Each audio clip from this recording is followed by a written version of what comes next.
Hello, this is John from Clock Repairs Merseyside again. I just thought I'd do a short video on this clock I purchased at some time ago, and I was just having a look at it.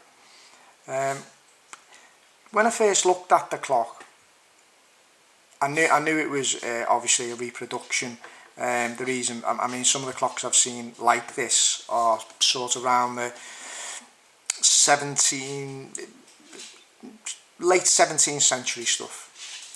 Very nice clocks, always really nice. I mean, very simple, very plain, nothing special, but they're always very nice, really nice, well made type clocks, and always gain a bit of interest from customers when they come in with restorations. They always tend to ask about them.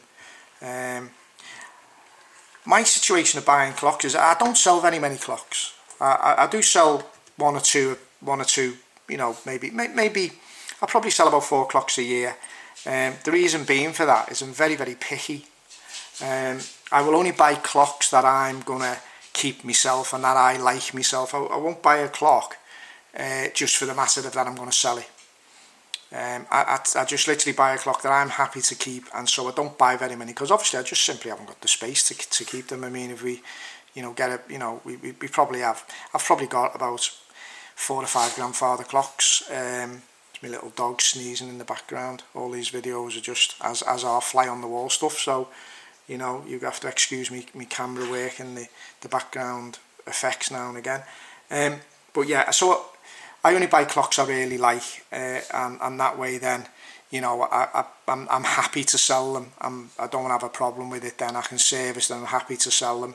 And quite often, what I'll say to a customer is, if you change your mind, you don't want the clock or whatever, you know, I'm happy to buy it back. Really, I'll take it back. There's not a problem with that. Getting back to this particular clock, if you notice the dial is not in really good shape at all. I mean, it's you know, it's pretty much, I'll just try and zoom in for you.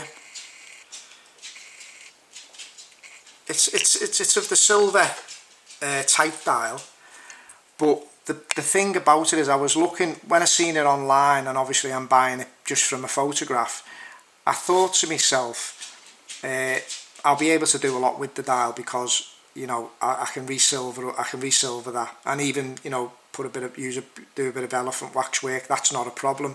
But on getting the clock, the dial is not engraved, so these numerals are in effect painted on. Now obviously we can still do something with that. That's not a major problem, but I was quite disappointed by the fact that, you know, it wasn't an engraved dial. It would have been all the more a nicer dial altogether.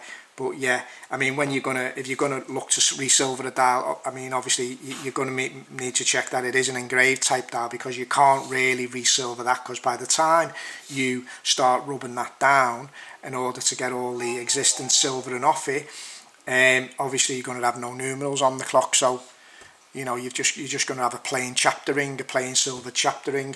I mean, the back plate, not a problem. This little sub dial with your sort of fast and slow, your regulation on it, that again is engraved type, and obviously again that's probably going to need some work doing on it. Maybe we could leave that. It doesn't look actually too bad. Maybe that'll be okay, because obviously where an antique clock's concerned, I mean, obviously you don't want to buy, I mean, I'll never buy an antique clock if I see it looks absolutely perfect, because obviously something's not right. I mean, it's been probably stripped right down, and, you know, you tend to, well, for me anyway, and a lot of people I speak to, you tend to want to have something that, you know, is in good condition, but it is also an antique clock, and you've got to expect there's going to be a few scuffs and bumps, maybe. Not too drastically, but you know, you're going to want to expect there's going to be something, obviously, to give it that feel of age and that look of a little bit of age, and that it's an antique clock. I mean, because obviously a reproduction clock is going to look absolutely fantastic, but it's, you know, it's a reproduction. That's what it is. It's never going to be anything more than that. So yeah, that's a bit of a disappointment, but not really a major problem. The actual door itself is nice heavy brass. And also inside there is going to need to be resilvered. The actual the actual, I don't know what it's going to be called, the bezel maybe, the glass is chamfered, so I'm going to do my best to try and get that out and redo it, but up to now, looking at it, I'm unsure how that's going to work, how it's being put in. I think there's possibly a couple of screws at the side there somehow, maybe we're going to be able to just pop that off, maybe a couple of screws, maybe screws here or whatever. So that's the front of the clock, the dial. The movement, I'll just turn it round and show you, is, let's get our light in there a bit. The movement is the Smith's Astral type of movement. You often see them in the likes of your round brass ship's clock, probably dated around about 1955. Pretty decent movement, to be fair. Reliable. Platform escapement, they strike on the hour and the half hour. Obviously a ship's type clock, many of them were sort of the 8 bells variety, so they strike totally differently. Can be quite a pain in the backside to actually set up as well. But anyway, so it's that type. I also, when I looked at this clock, I thought it might have been a little bit earlier, and I thought it would have had a double fusee movement on it, but unfortunately it hasn't. It's just the spring driven type, so it's not again what I thought. But this is the problem buying blind, really, when you don't see the clocks. I mean, you just sort of got to take what they are. You can't have a proper look at them. That's not the auctioneer's fault, it's just the way it is. But other than that, it's in pretty decent shape, and so I'm looking forward to actually getting into this and getting it sorted out and having it on my mantelpiece as one of my own clocks. Yeah, so that's as much as I can say about this particular clock. But yeah, quite happy. It doesn't look like it needs any major work on the movement, but it will be stripped down and it will be serviced, and I'll pop the springs out the cylinders and I'll have a look at them, see what if they're set, or if, make sure that they're not split at any ends or something like that. And notice, I don't know whether you can actually see the little bit of blue.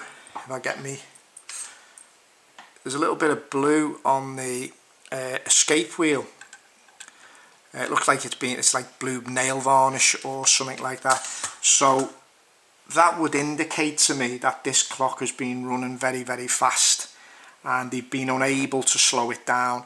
And so what they've tried to do is they've tried to add weight onto the escape wheel. Not necessarily a bad thing. You're often, where Hamley's concerned, I mean, you can actually from the parts supply, you can buy little tiny weights, if you like, that actually go on. So you've got your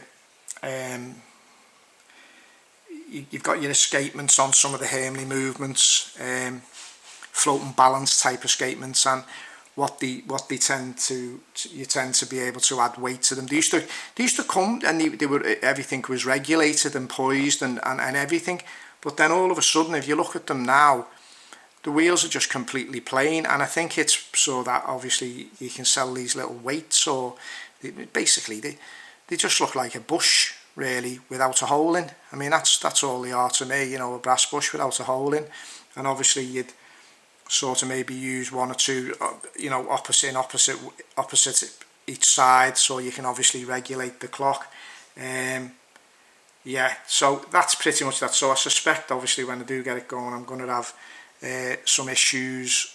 I mean, we'll service it first, see what happens, but we're going to have some issues with its regulation. I'll probably see how far without. I'll probably put it on a time. I'll get the app on my phone basically, and it gives you a bit of an idea of how fast it's running or how slow it's running, and I'll go from there then and see can we get any adjustments and see what happens and see what I expect, and if not, I mean, further investigate. But maybe it just needs a really good service, maybe. So we'll see. Anyway, this is John from Clock Repairs Merseyside. As I say, I'm not a professional photographer or anything, so my videos are all warts and all, and noises in the background and one thing and another. So if you like me videos, I'm going to try and put plenty more on. I'm going to do some dial silver, and I'm going to do a few things which I find maybe useful to people, give them an idea. I don't beat around the bush, I don't mess about, I don't try to complicate it, I just say it as it is. So if you like me videos, please give me that thumbs up, and maybe subscribe, and maybe in the comments you could put something in, and I may, if I get the time, to try and cover things you want me to cover. Anyway, this is John from Clock Repairs Merseyside, signing off. Have a great day. Thanks.